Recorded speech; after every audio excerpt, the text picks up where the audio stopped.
Tragedy rarely announces itself. It slips into ordinary moments without warning, captured only by cameras recording at the wrong time. The footage in these stories freezes the final seconds before everything changed, revealing how quickly routine scenes can unravel into something unforgettable.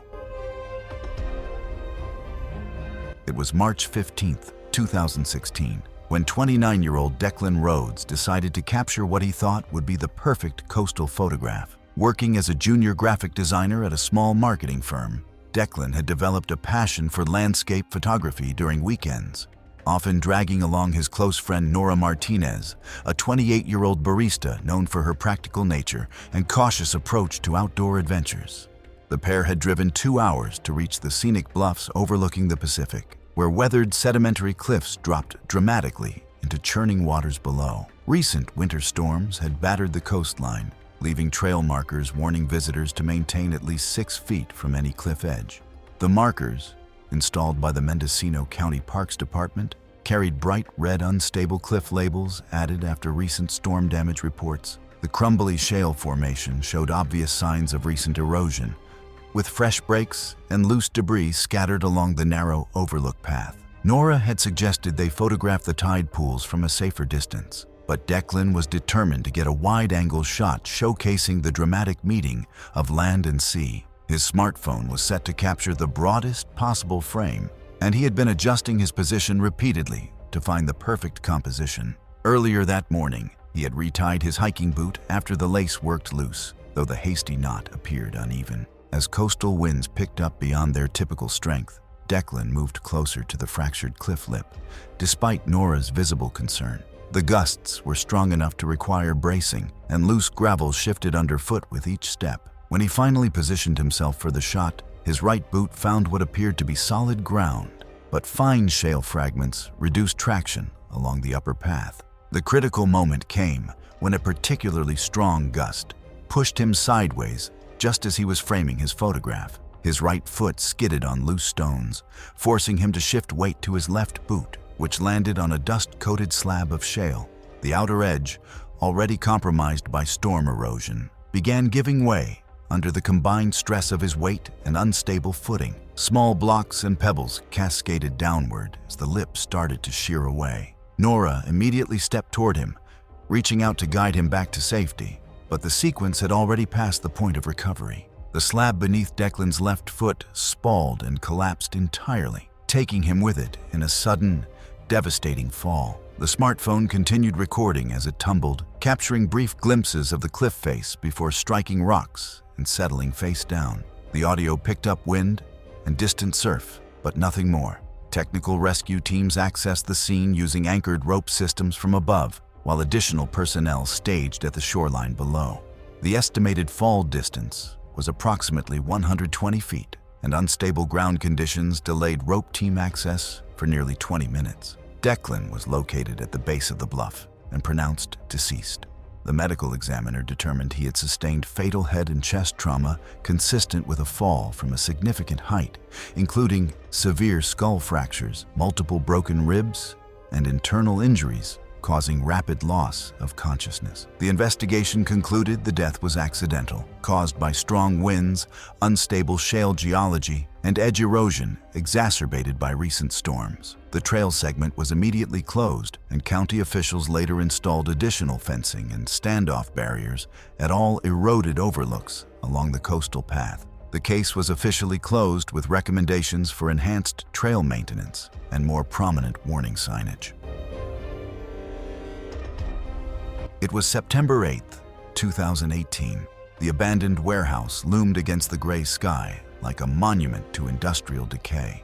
For 32-year-old Sylvie Thorne, this crumbling structure represented artistic gold. A freelance photographer specializing in urban exploration, Sylvie possessed an almost reckless passion for capturing beauty in forgotten places. Her gallery exhibitions had earned critical acclaim, but success had made her increasingly bold in pursuing dangerous shots. Mateo Vasquez reluctantly tagged along that morning. The 31-year-old delivery driver had grown tired of Sylvie's risky adventures, yet his protective nature wouldn't let her venture alone into these hazardous locations. While she saw art, he saw death traps. The warehouse had been condemned for over a decade. Water damage, structural rot, and vandalism had transformed it into a skeletal reminder of better times. Humidity levels inside the building routinely exceeded 80%, accelerating corrosion and decay of the steel framework. Sylvie slipped through a service door that previous explorers had left propped open. Matteo stationed himself outside, anxiety gnawing at him as she disappeared into the darkness. Inside, Sylvie's headlamp cut through the gloom, revealing her prize, a central stairwell with geometric metal framework that would photograph beautifully from above. She climbed methodically, each step producing ominous groans from the deteriorating steel. Rust flakes drifted down like toxic snow. Missing bolts left gaping holes where connections should have been solid. The mid-landing beckoned. From there, she could capture the perfect symmetrical composition her upcoming exhibition demanded. What Sylvie couldn't see in the dim light were the hairline fractures spiderwebbing across critical welds. Years of moisture had eaten away at the angle iron supports until they resembled lace more than structural steel. Her camera rolled as she approached the platform. The first step onto the landing triggered disaster. A bolt snapped with the sound of a gunshot. The platform lurched downward. Another fastener gave way, then another. Physics took over with merciless efficiency. The landing tilted, rotated, then plunged toward the stairwell's center. Guardrails tore away like paper. Sylvie fell through a cascade of breaking metal, her camera tumbling alongside her, recording fragments of destruction until it struck a lower platform and went silent. Emergency crews arrived within minutes of Matteo's frantic call. Ladder trucks positioned outside allowed responders to enter safely through upper-floor windows. Fire rescue teams installed emergency cribbing and steel support jacks before entering the collapse zone. They found Sylvie beneath twisted steel and concrete chunks. The fall had caused catastrophic injuries. Her pelvis was shattered, her spine fractured in multiple places, and internal bleeding had been massive and immediate. Death would have come quickly. City building inspectors arrived within hours, accompanied by county structural engineers who documented the collapse and recovered the camera for review. The entire complex was officially condemned, with heavy plywood and steel barriers sealing every possible entry point. The investigation revealed what structural engineers had long predicted. The building's steel framework had deteriorated beyond any reasonable safety margin. Corrosion, missing fasteners, and water damage had created a collapse waiting to happen. Sylvie had simply been in the wrong place when decades of neglect finally claimed their due. Her death certificate listed the cause as multiple traumatic injuries sustained in an accidental structural collapse. The art world mourned a talented photographer whose pursuit of the perfect shot had led her into a trap disguised as inspiration. It was November 22, 2015.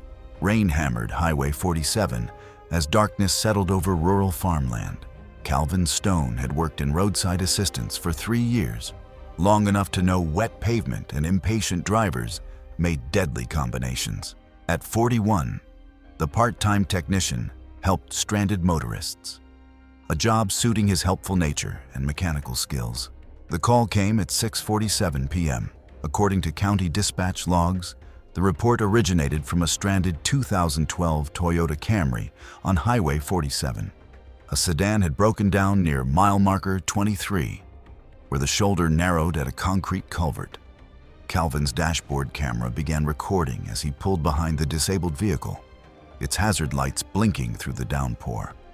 Inside sat Maria Santos, a 26-year-old retail worker heading home from her evening shift. Nervous but cooperative, she had stayed in her vehicle with flashers on. The engine had died without warning, leaving her stranded on one of the county's busiest 2-lane roads. Calvin moved with practiced efficiency despite deteriorating conditions. His high-visibility vest glowed under passing headlights as he positioned reflective triangles at 10 feet, 100 feet, and 250 feet behind the scene, near the culvert. The shoulder barely provided room for both vehicles. Standing water mixed with oil sheen created treacherous footing. Calvin initially worked from the non-traffic side, but accessing the engine bay required him to move along the rear quarter on the traffic side, placing him dangerously close to the travel lane. His dashboard camera captured everything through rain-streaked glass. At 7:03 p.m., a pickup truck crested the rise, doing 55 miles per hour in a 45 zone. The tired driver hit standing water at the worst moment. Hydroplaning began subtly, a drift toward the center line that he overcorrected. The rear wheels lost traction, sending the truck sideways across both lanes. Calvin looked up from the engine bay as headlights swept toward him.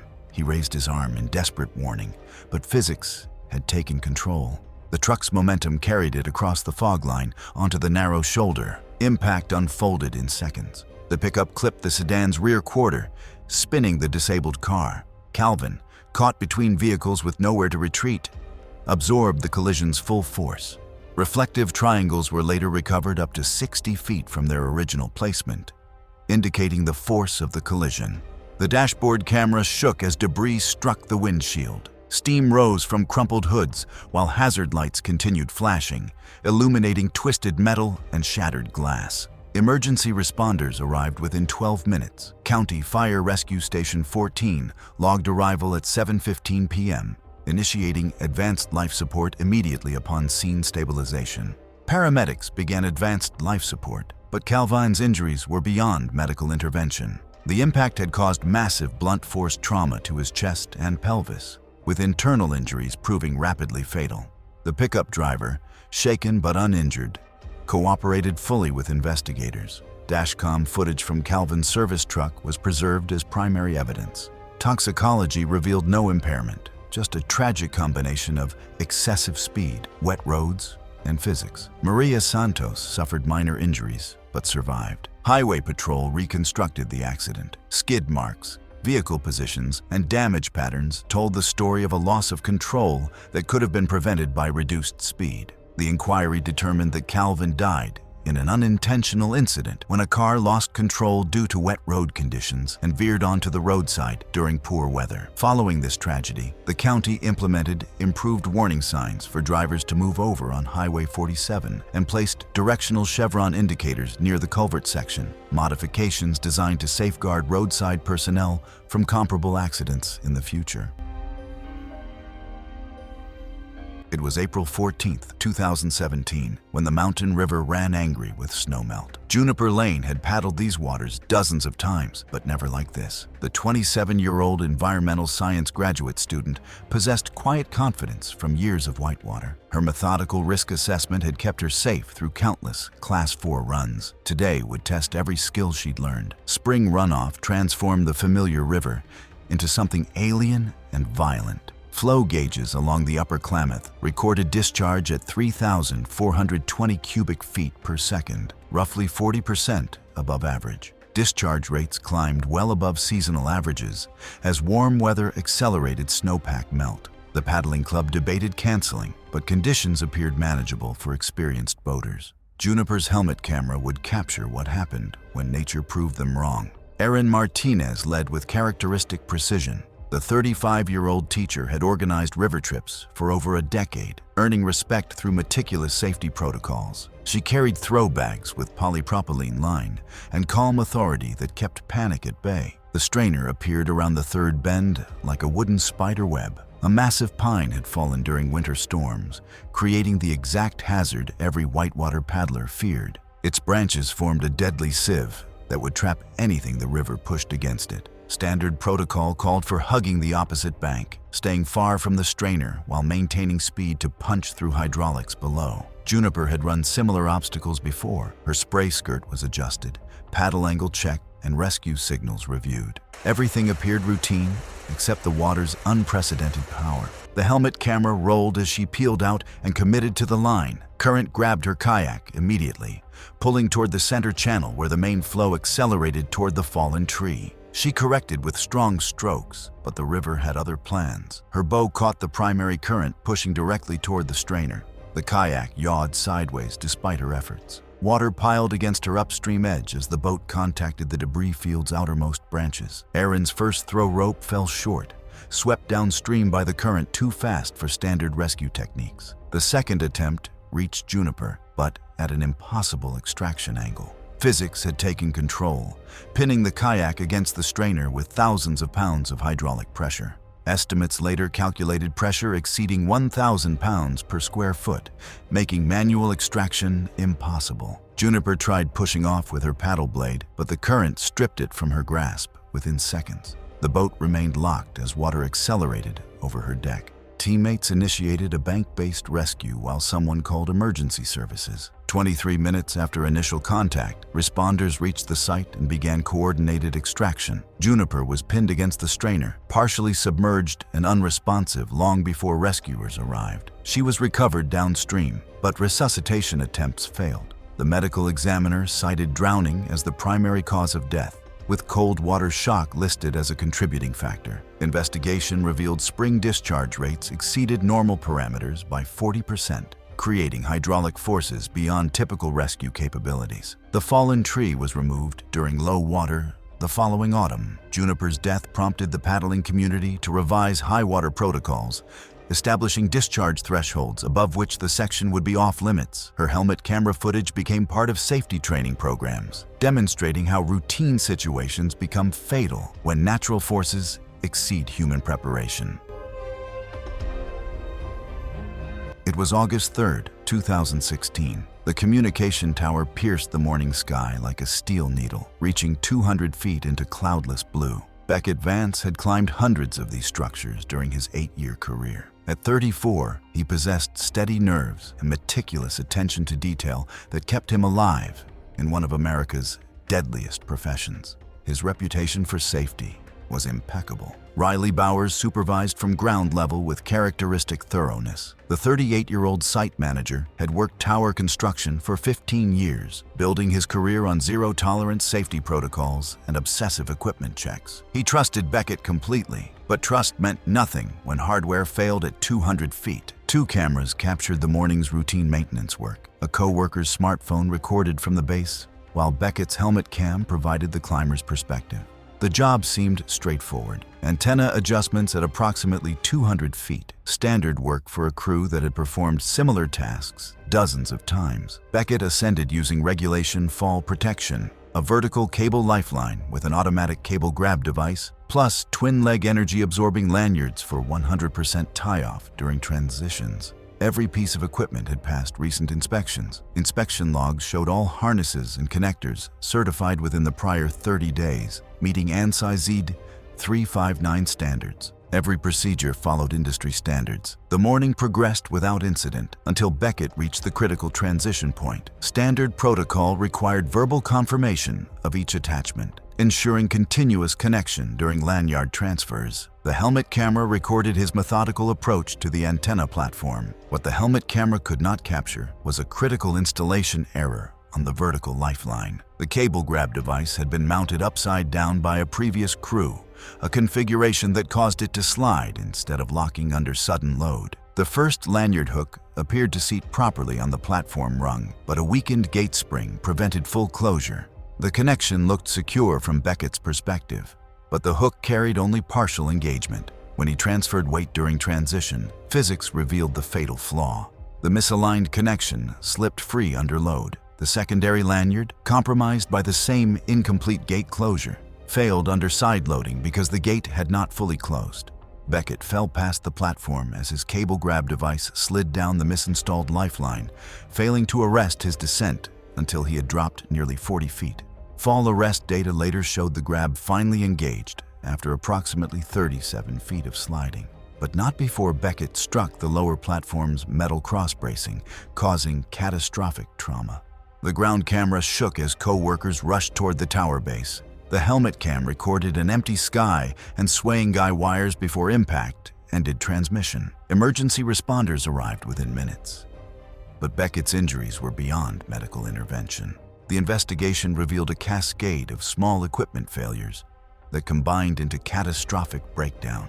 The cable grab device had been mounted upside down by a previous crew, preventing it from locking as designed. Weakened gate springs on both lanyards kept the hooks from fully closing during transition. Issues that posed minimal risk individually became lethal when they occurred simultaneously. Beckett's death prompted immediate industry changes. The manufacturer issued a safety bulletin recalling affected cable grab models pending redesign. Equipment inspection intervals were shortened. Lifeline installation checks became mandatory, and gate spring inspection protocols were expanded. The tower industry learned from his sacrifice, implementing safeguards that would prevent similar failures. The communication tower where he died was completed on schedule, its antennas carrying signals across the region. The industry remembers him through enhanced safety standards that bear his influence. It was October 12th, 2018. The old pier stretched into restless Pacific waters like a weathered finger pointing toward eternity. Adeline Shaw arrived early with her fishing gear and tripod camera, hoping to document catches for her angling blog. At 45, the part-time bookkeeper had discovered fishing as therapy after her divorce. Finding peace, her chaotic office job never provided. Leon Gutierrez was already there. The 62-year-old retired dockhand spent most mornings on the pier, his weathered hands still steady despite decades of maritime work. His easygoing nature made him a favorite among regular anglers. Today, his usual cheerfulness carried concern. The surf advisory had been posted since dawn. High swells from a distant storm were expected to peak during morning hours, creating dangerous conditions along exposed coastlines. Buoy station 46,029 recorded offshore swells exceeding 14 feet at 16-second intervals during the morning advisory. Leon mentioned the warnings to Adeline as she set up, but the pier had weathered countless storms. Adeline positioned her tripod near the pier's end, angling it to capture both her fishing spot and the horizon. The wooden planks beneath were slick with spray and morning dew, coated in algae that made every step treacherous. She wore rubber-soled boots, but no flotation device, standard practice that would prove tragically inadequate. The morning started calmly. Gentle swells rolled beneath while Adeline worked her lines, occasionally glancing at the camera. Leon fished nearby, their comfortable silence broken only by creaking timber and whispered waves. The ocean's mood shifted without warning. What meteorologists call a sneaker wave set began building beyond the breakers, invisible until it reached shallow water. The first sign came as an unusual lull, deceptive calm preceding nature's most violent displays. Adeline was adjusting her rod when the horizon suddenly rose. A wall of whitewater twice normal height raced toward the pier with frightening speed. She grabbed for her tripod as the first surge crashed over railings, sending gear sliding across the wet planks. The backwash was worse than the initial impact. Water rushed back through gaps in the pier's structure, creating powerful currents that swept everything seaward. Adeline fought for footing on algae-slicked boards as a second, larger wave built offshore. Leon moved toward her, but was driven back by churning water. The second surge arrived with devastating force, overtopping railings and flooding the pier's end. Adeline reached desperately for her camera as retreating water pulled at her boots. A third surge, estimated at 15 feet, overtopped the pier completely, overwhelming the remaining structure. Larger than the previous two, it swept across the pier with enough force to move a person. Adeline was caught in lateral flow as water rushed through a maintenance gap in the railing. The current carried her sideways toward the low maintenance opening with irresistible power. Her tripod toppled as she disappeared into churning foam. Despite the tripod collapsing, the camera, still strapped to its mount, continued recording, capturing only wet planks and scattered gear before the spray obscured the lens. Coast Guard rescue boats reached the scene within 20 minutes, guided by Leon's radio calls. Coast Guard Station Monterey coordinated recovery efforts with local authorities. Search teams combed the waters for over an hour before locating Adeline's body in the surf zone. Despite immediate resuscitation attempts, she could not be revived. The medical examiner determined drowning as the primary cause of death, with possible secondary head trauma from pier contact. Cold water, strong currents, and a lack of flotation gear made survival impossible. Investigators cited the absence of anti-slip decking as a contributing hazard. The incident prompted immediate safety improvements. The pier's end was closed during high surf. Additional railings were installed to eliminate gaps, and anti-slip surfacing replaced smooth planks. Adeline's fishing blog became a memorial where fellow anglers shared stories and safety reminders. The pier adopted rules requiring flotation devices during surf advisories. Thanks for watching. Want to watch more? Click on your screen now.